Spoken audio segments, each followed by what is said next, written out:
Hey everyone, welcome to Gaming Explained. In today's video, I'm going to show you how to customize Emote Deck on Squad Busters. So let's get started. First, launch the Squad Busters game. Go to your Squad Busters profile by tapping on the top left corner of your screen. Here, you can see the Emote Deck section. Tap on the Customize option right beside it. Now, tap on the emote that you want in your emote deck. Finally, replace it with one of your emote that you already have in your emote deck by tapping on it.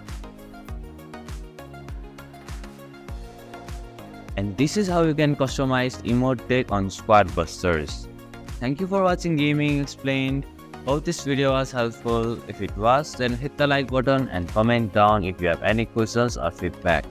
Also, if you are new to our channel, please subscribe and hit the bell icon so that you don't miss our upcoming videos.